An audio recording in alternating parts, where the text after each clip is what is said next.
What's good, ladies and gentlemen, and welcome back into the Fitz Take Podcast. I'm your guy, Jamarcus Fitzpatrick, but you know you can always call me Fitz. That man in boxes with me is Mr. Elijah Nixon. If you are listening to this podcast, wherever you get your podcast from, go ahead and subscribe to that podcast feed.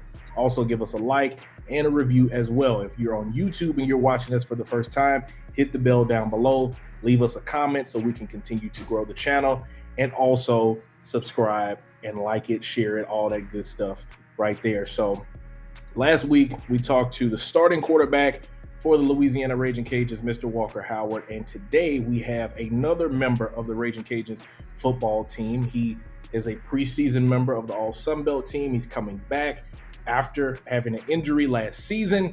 He is the landlord, the safety, Mr. Tyree Skipper, joining the Fist Take Podcast. Thank you, man, for taking some time out of your busy schedule to hop on here and talk with us.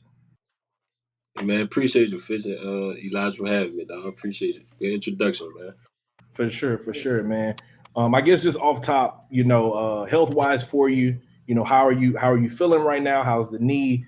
And just how ready are you for the season to go, man? Hey, man, I'm ready for the season. Like, I'm overly confident in my leg, man, because the work I put in all break for like 8 months straight, man. I put in work, so I'm overly confident in my knee, man. Thank you to my trainer staff, Mr. Chris Litt and his staff. They helped me get back right, man. I'm overly confident. I'm ready. When was those restrictions lifted for you to be able to play completely 100%? Like in the weight room and stuff. Yeah, Like when I first when I got hurt and came back and I was able to like to walk and all that, I was just doing straight upper body, like just straight upper body. Team had lower body lifts every day. I just do upper body and stuff like that. But and then I do like as a warm up just single like body weight squats. Man, I don't know if we've actually like talked about it with where it happened at for you. Where was the injury? How did that happen? Like, was it like instantly? Like you knew, like, man, I'd have messed my knee up real bad. Like, what was that? I mean, it was the week of South Alabama, man, on a Tuesday. It was during the 1-on-one period. Uh One of my Lance LeJohn, he ran a over. I tried to undercut it, tangled up with his feet, tripped, and my knee hyperextended. Like it hit the ground straight, and my knee got pushed back, hyperextended. Right away, I knew something was wrong because I yelled, and everybody knew something was wrong. But I didn't know I was gonna have to get surgery, so I was just praying I didn't have to get surgery. But long story short, I had to get surgery, and I found out I tore my ACL and some of my LCL. So. Dang, man. I mean, kind of going off of that too. How difficult is that? Because like people, especially like fans that don't understand it, like how difficult is that when you feel like you're having a really good year, you're at a good spot in the season, y'all are playing really well, all those things like that, and for an injury like that to happen, how did that kind of weigh on you mentally to kind of have to deal with that at that time period? I mean, it's hard, man, cause like you said, I was having one of my best seasons since UL since I've been here, and just for it to get took away like that in the snap of a finger, and we was winning and stuff, it just got took away like that. I mean, it was hard, man. It put you in a dark spot, but it was hard, bro. I just knew I had another season coming back, and I was gonna put that work in to get back on the field. And that's what I did. It was hard, though, bro. It was hard. You depressed and all that, seeing your guys out there making plays and know you should be out there with them doing the same. It was hard, but those guys kept me uplifted, and I'm back. speaking of being back, man, you said you had another year. I mean, outside of the bowl game, you guys had a chance to host the conference championship and had a chance to host it. In I know you was on the sideline right there, but you had another swing at it after that loss. Like, how much has that motivated you after the season and you rehabbing and trying to get back to that peak of get hosting the Sunbelt Championship?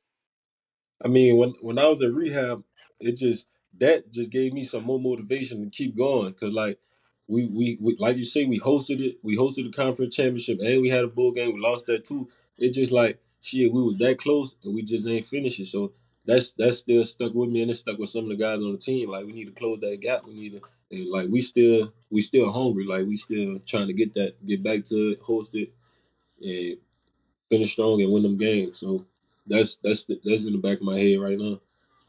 It keep me going. Let's take a step back. Obviously the nickname landlord, man, you got it up. You wear it there on your wristband that's there on your belt and all that stuff. Where did that nickname come from? And how did you kind of adapt that as your persona, so to speak? Dang, it's crazy, bro. I always get this question, bro. It's so crazy. But like about 2 years ago, me and some of the guys we summer train and workouts, but we put some extra work in the indoor. And like while we working out, shit, I'm just thinking like I need something so I could call myself. This going on while we working out, so I'm just thinking, man, like what's a good nickname? Because some people know they got nicknames they known for around the world, around the league and stuff. So I'm like, what's a good nickname? So boom, landlord come across my mind. So I'm like, hey, that might be fire, landlord. So while we working out, I'm just thinking, who has that name? So nobody. So I'm like, all right, but as a landlord, if you don't pay your rent and all that, you get evicted. Landlord gonna be on you. Like you gotta pay this, you gotta pay that. He gonna be on your trail. So I reversed it and put it in football terms. I'm like, see, since I'm the landlord, rent due every game. Like rent due all day, every day. You gonna see me for 4 quarters. I'm gonna be on your behind for 4 quarters straight. So that's kind of what landlord came from. Like you gotta see me for 4 quarters. Rent due, I'm on you. Rent due, I'm on you all game. Yeah, that's how that came about. Man, go get you an NIL deal with that, man. Go to an apartment complex and get you an NIL deal Hey, with that'd be hard. I ain't gonna cap. That'd be crazy. that.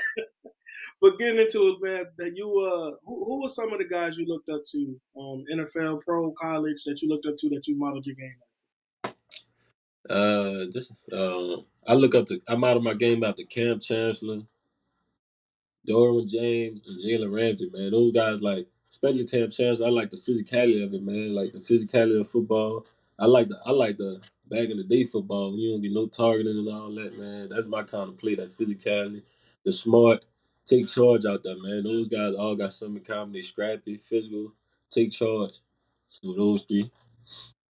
How much does your upbringing from the city of New Orleans? How much does that kind of come from that, like your style, your mentality, and all those things like that? I've been around a lot of dudes that are from the city, so like, how much does that play into being the type of player that you were, and then like looking at those players, like you said, Cam Chancellor, Derwin James, and kind of modeling your game after that?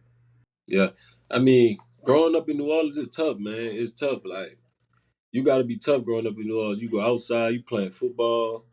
Mom, you go outside. Mom's at work while you outside playing football. You inside. You got to be tough, man. Like before you probably even play football, you might get in a fight out there before you even play. So you got to be tough, man. Mom's going to work, making sure everything, putting food on the table. Like while you going, while she going, she out, you out there playing. And you got to be tough, bro. They children in New Orleans, they gonna talk about you for just for being you. They gonna talk about you, so you got to be confident. So that's why I get that tough, confident play style from, man. You just got to be tough growing up in the city. Dang, man. I mean, speaking from the city, man, my favorite safety came from there. Ed Reed. I thought you was going to name him, man. And it's crazy. I look up to Ed Reed, bro. He one of the great safeties. I'm out of my game after him too. He's smart back there. So yeah, Ed Reed, he ain't done. He ain't done for sure. Now getting back to it. I mean, to your team, the defensive back room look a little bit different. A little bit different than what we've seen. Is there anybody that impressed you from camp and then going into the practices, the fall practices? Yeah, man. I got a couple guys that really impressed me, man. We brought in a freshman Brent Gordon from Cecilia down the road. He impressed me, man. He pretty good, physical, ball player, playmaker. We had a transfer D lineman. Um, my dude Jaden Crowder, he impressed me. We got another transfer, Trey Thomason.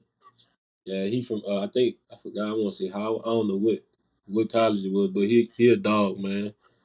And on the offensive side, I see Walker Howard and six, man. We got big receiver six, Sheldon Sampson, man. Those guys impressed me a lot in fall camp and stuff. Then we got my bad. We got Corey Howard back. He reminded me of Key. Key. Key Martin from last year, also Trey Thompson too. Yeah, Man, you just brought up Keon. That kind of helps me to pivot. I mean, shoot, that man is more than likely going to make the roster with yeah. what he's been doing in the preseason. Like, how much uh, do you take a sense of pride in it, knowing like, man, like he after the game, I think it was him, Trey Amos, Percy Butler, Andre, they all took a picture together. Like when you see that guys that you were in the locker room with, and you like, man, like these are dudes that I was right alongside with. How much does that inspire you too? Like you said, man, I was in the room, in the locker room, meeting room with them, practice with them. I seen them at their highs, their lows. So like seeing them take a picture was kind of crazy for me.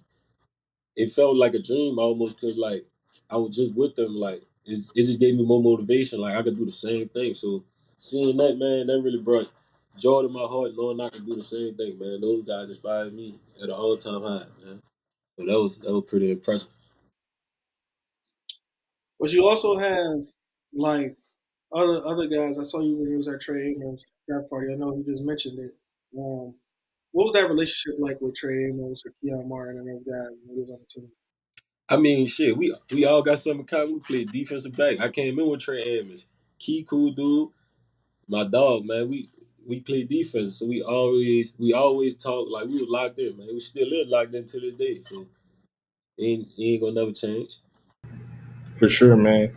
When you think about being a defensive back, what is it that goes into that mentality when you're out there on the field? Like obviously, there are moments where you have a big play, you get to celebrate, but then the next play they can bomb over your head, and give up a touchdown. What type of mentality do you have to be a defensive back, whether that's a corner or a safety? I mean, I'm like you gotta have that short term memory, cause like football plays fast. You get bombed. Okay, next play you can't let that one play linger, man. You can't let it linger, like, cause you let that linger, you gonna have a bad game the whole game. Don't let one play mess up your whole game. You got multiple goal plays that's gonna come. So being a defensive back, you gotta have that swagger, that confidence, man. Just that short term memory loss, quick. Just get back on it. You know what you messed up on. So just go correct the next play. You gonna have more opportunities. So just do that. You gotta be a dog. Well, you got some guys on your team that could get by you, man. You got Robbie Williams. I don't know if they did though, but you got Robbie Williams. You got Sampson. What is that receiver core looking like? As they go against the DBs this year. I mean, shit, I love our receiver core this year, man. We got speed, we got athleticism, we got depth. Like it's crazy. All those guys could do different things, man. We got speed. We got guys with hands, big guys run over you. We got all type of stuff. So I'm pretty impressed with the receiver code they showed me in fall camp and stuff. So I'm overly confident in those guys for sure. How much does that help, like overall, for the team when you guys have so much depth at different positions? Like, it's not just this corner is getting 50, 60 snaps a game. Like, it's you almost splitting a little bit. You got a safety that can come in and rotate. You got a receiver. You can put three different ones out there every drive and stuff like that. How much does that help for y'all as far as, staying healthy, being able to give defenses something that they can't really game plan for on a consistent basis? How much does that help? I mean, it helps a lot because, like you say, we got depth. Those guys know the expectation. Like if you come in, is the only expectation is greatness. So like we could do it all. So that's all I see right now. Now going back to your game, are you somebody that's a more that you want to be more of a ball hawk, or like you really take more pride in laying somebody out and standing over 'em? I mean, yeah, I like letting somebody out and stand over because like when you do when you do that, it's gonna strike fear in 'em, and then you can just go get the ball. Because next time they come through, they gonna be timid. They gonna be scared. They just go get the ball. But I most likely try to be all around, man. Just don't be one dimensional. Just be all around, man. You can't be all around. Facts. I guess this is kind of a two-part question. The safeties, y'all are the back end of the defense, and you're almost like the quarterback of everything because everything goes together. The front is called, the linebackers are shifting and things like that, but y'all are making sure, like, hey, if we ain't cover four, you need to know you got a quarter of the field, I got a quarter, whatever, all those things like that. How have you kind of laid more into understanding the playbook? well enough to where when y'all are out there, y'all are in sync? And then also, like, how do you build off of being a vocal leader to make sure everybody knows, like, this is the play, this is the coverage we're doing, this is how we gonna, take care of things out here? hmm That comes with reps, man.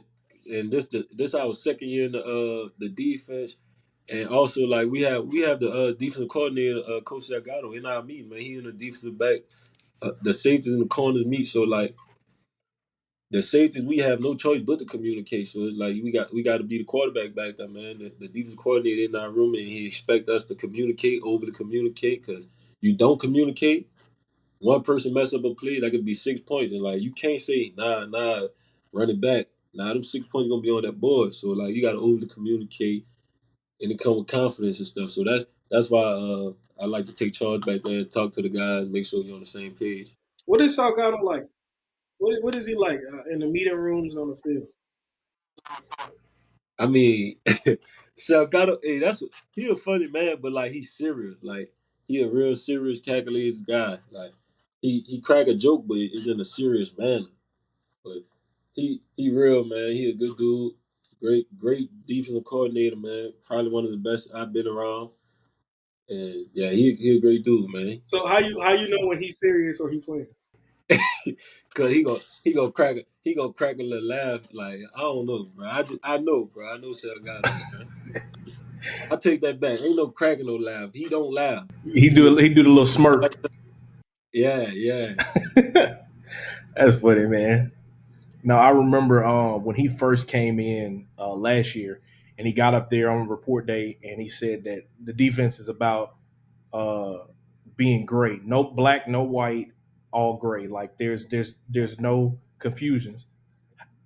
That's my favorite saying. He always say, "Black, white, no gray. Black, white, no gray," and that always stuck with me because like that's true. You got gray in it, you some gonna mess up. You don't need no gray. Yeah, like how does that look for y'all? Like on a day to day basis in the facility, is how does it look in the meeting room, on the practice field, even in the games? What does that look like? That same. I mean, with Coach Salgado, he hold us to a high standard. Like if you don't what I'm trying to say, if you ain't getting to that standard, like you just not gonna play. Like it's just that simple. I mean, I want to have a little fun with you, man. Leje, or Dad say, Tyree, you could get in the game for one play. What position you picking? What Hey, position you picking to play? And what you gonna do, bro? I'm going to quarterback. Oh, rip. I'm going to quarterback. Send everybody on the go. I'm taking off up the middle. I'm taking off up the middle. I just want one play. Quarterback touch the ball every play. Let me get that. That man getting in the Wildcat and calling a draw. Let's go. Let me get that.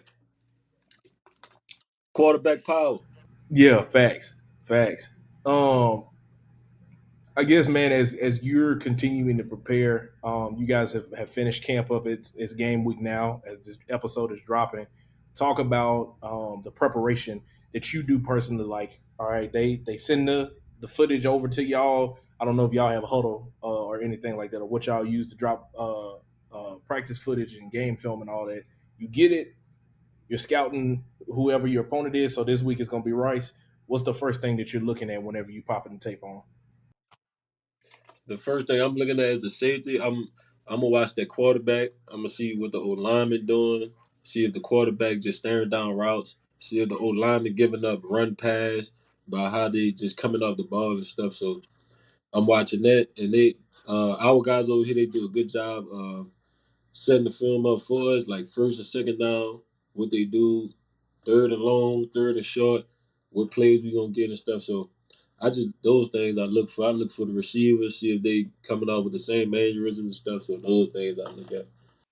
And then going back to the offense side of the ball, we just talked to Walker Howard earlier in the week. Just what do you think he brings to this team, man? I mean, Walker Howard, he brings confidence, man. Like he's always confident out there. He can put the ball in the box. He an explosive player, man. He like to show his arm off. He's a good dude, and he can run the ball too as well. So he brings that confidence and the hypeness. He brings the energy to the team. So I like that for Walker Howard. hold on. Before you, because you talked about he could run the ball. Was you surprised? I was surprised. Yeah. Were you surprised he was live during the spring game? No, because I know how George get, bro. Because last year they was live, but I be liking when the quarterback live because you could never touch them, and they be talking this a catch. Nah, buddy, you sacked. So like I like quarterbacks live. So Yeah, man, he pulled it on one of the zone reads that he had in the spring game, and I was like, I knew Walker could scoot, boy. He was moving when he turned that corner on one of them plays, man. Yeah, man. I guess when you look at what you guys have overall, first of all, is the defensive side of the ball. What can this unit really do? Like, is it focused more on y'all creating more turnovers? Is it getting more sacks? Like, what is it that you guys really can do this year that's more different about any other defensive unit that you've been a part of? I mean, it's really more of them turnovers, man. We got to get them turnovers because you get turnovers, you are gonna put teams in a bad spot, put them in adversity conditions. So like, I mean, adverse conditions. So like, it's really turning that ball over. We gonna get some turnovers this year, man. Strip outs, batted balls, picks.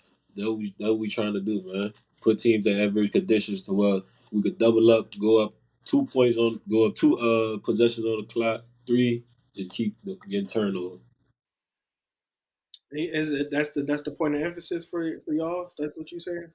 I mean, our point of emphasis is just like 11 hats to the ball, man. Like everybody on the same page. 11 hats, physical, smart, and flying around, man. And because I was going to add to that question, basically, like, what do you feel like? I know last year was injuries and stuff like that, but what do you feel like it's going to take for y'all to get over the hump and actually win the Sun Belt championship and possibly get into a college playoff football? I mean, it's gonna take us all being together and coming to a complete focus, like during them hard times and the later down the line, we gotta just focus up more, man.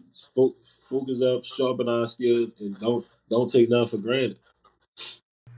You guys got the newly renovated stadium that y'all are going to get a chance to play in August 30th, man. I mean, it's just a couple of days away now. Y'all got a chance to tour the facility and everything. Obviously, y'all not a part of anything like that, but just like knowing something is new. It's kind of like Christmas Day. You got a new toy that you get to unwrap. How exciting is that going to be when y'all are able to run out of the smoke and break the banner on August 30th? I mean, that's gonna feel good, man. Like the stadium, it looks great. We had toured it the other day, like it looked great in the inside. So it's like knowing you have that, we got we got that. So you know we got to go out there and play hard, man. We got to go out there, man. I'm happy an hour later the Lords did that for us, man. That looks good. I can't wait to play it. Speaking of that game, I know that's big for you, but what other games do you have circled on the calendar this year? I got 2 games circled, but really all of them. But I got 2 games I really want to play. I got a game our second game versus McNeese. Play because my partner play defense over there, my Quell Price. So I'm willing to play that game. Well, I'm happy to play that game.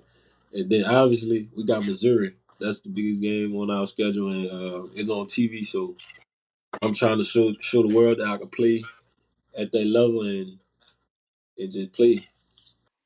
See, I was thinking you. I mean, I know Marshall not circled no more because the whole herd went to Southern Miss. So Yeah. I'm thinking you was gonna say Oh Southern yeah. Miss. I'm Say, thinking you was hey gonna no. you gonna get there. Hey, I ain't forget about them because I ain't get to play them. So like, hey, they honorable mention. They honorable mention for sure. Facts.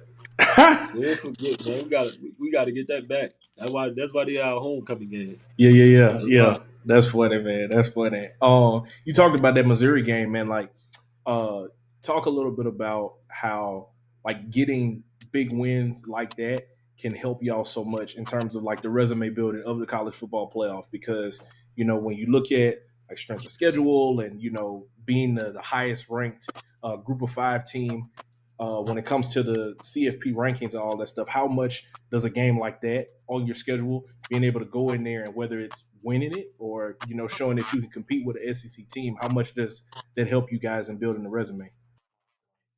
I mean, that helps a lot, man. Knowing you got the college playoffs at risk, so you gonna get everybody best for you gonna get everybody best every game. So like winning those big games really help us, especially coming from a G5, man. So we go in there with the mindset like we have to win, like it's nothing else, like we gotta win this. So that and it gives once we get those big wins, it gives us more.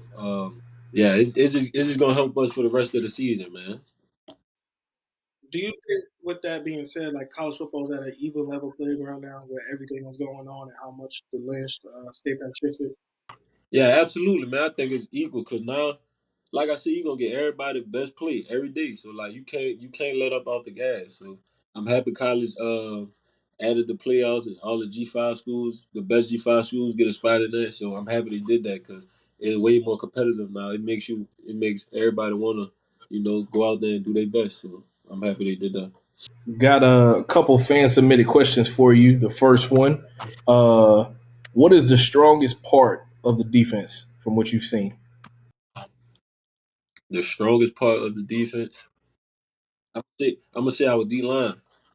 Cause I'm gonna say our D line because that's we got some old guys in there that play experience. So I'm gonna say the D line. That's interesting, man. Coming from a DB, I thought no, it's the DBs, man. No, he said the D line. I like that. It's that too. Right. I'm gonna go with D line. What's been the most memorable play that you've made in your collegiate career? Oh, oh yeah.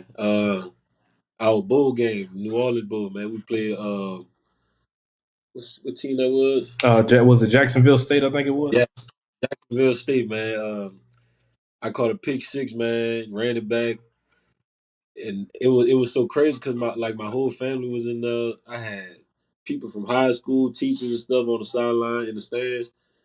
And like when I caught the pick, man, I ran it back. I ran to the where my people was at, threw on one of these, and it was just crazy, bro. I was tired as hell. Everybody hitting my helmet, man. I'm tired. I'm trying to sit down. So that was the most memorable play right there. Last fan submitted question. What is your favorite uniform combo? I know offline we were talking about all the different ones that y'all had, sporting them in the Yeah. photo shoot and stuff. Which one are you ready to wear the most? I'm my I'm ready to wear the New Jersey, but my favorite one is the throwback, and it got Cajuns across the chest with the white collar, man, the red top, the white bottom, I'm ready to wear them. I love them, and they go throwback on the helmet and the logo. So like that's my favorite combo. Yeah, I like it, man. Yeah, y'all got some sweet unis for real. Like when they, Hey, especially like on a night game and all this stuff, or like a midday game or something like that, when the sun is all the way out, like they hit. They be hit. oh yeah, they be hitting different. No cap. Oh God. I guess the last question I got for you, man. What kind of personal goals do you have set out for yourself, and then to add to that, how good can this team really be this year? I mean, some personal goals I have for myself is obviously finishing that deal, getting first team all conference. I couldn't do that last year because I had got hurt, but I won't do that, man. I won't. I'm and when Jim Thorpe got that, got that max. Not it's the I think it's called max. I just want to be first team all conference, be the best safety, be one of the top safeties in the country, man. Like that's be the top safety in the country. If you do that, everything else gonna fall in line. But the second part of this question, I feel like this team we could do the same thing we did last year, man. But not lose the last two games of championship. We gonna host it. We're gonna win it, win the bowl game. So I feel like we got this team, better talent, is more better. So like we gonna do that. This team capable of doing that. We got the talent. We still working on just coming together and just finishing. Yeah, man. And my last question to you, man. First of all, I appreciate you getting on the show, and you're gonna hit them pinnacles, man. You're gonna hit them goals that you need for sure. But if you could recommend anybody to get on this show, man, and whoever you say, you got to help us get him up here. So if you could recommend anybody, who would it be? Uh, I'm gonna say my dog on the D line. I'm gonna say Fitz. I'm gonna say Fitz. Uh, George Jackson. Yeah. Oh yeah. And I'm gonna say Jalen Clark. He funny. Say Jalen Clark. Okay. Yeah. Okay. Yeah, we got some trench boys and a safety. Yeah, we can make that happen, man. You help us out with getting it in place, boy. we can make that work, man. Tyree, we greatly appreciate you, man. As y'all get ready, season is here. It's game week. Y'all open up the season against Rice on August 30th at the newly renovated Our Lady of Lord Stadium, man. We appreciate you for your time, brother. Nah, I appreciate you, Elijah and Fitz. I appreciate y'all for having me. Ladies and gentlemen, that has been safety Tyree Skipper for the Louisiana Ragin Cajuns. Another good episode, like I said, as they get ready to open up the season. E, you got anything else, man? Oh man, I just can't wait to see them open up against Rice. I know that you mentioned it. They knocked them off that nation winners longest streak. They knocked them out of that one, but also it's the opening of Our Lady of Lord Stadium. So I know it's gonna be rocking. It's gonna be packed in there. You're gonna have everything from that coverage. I can't wait to see how that work out. So it's gonna be fun to watch. No doubt. Well, ladies and gentlemen, thank you so much for tuning in to another episode of the Fitz Take Podcast. If you're listening, go ahead and like this and then also subscribe to the podcast feed. If you're watching on YouTube, subscribe to the channel, like the video, leave a comment, share it, and tell a friend to subscribe to the Fitz Take Podcast. Signing out for Elijah Nixon, I'm Jamarcus Fitzpatrick. We'll see you guys next time.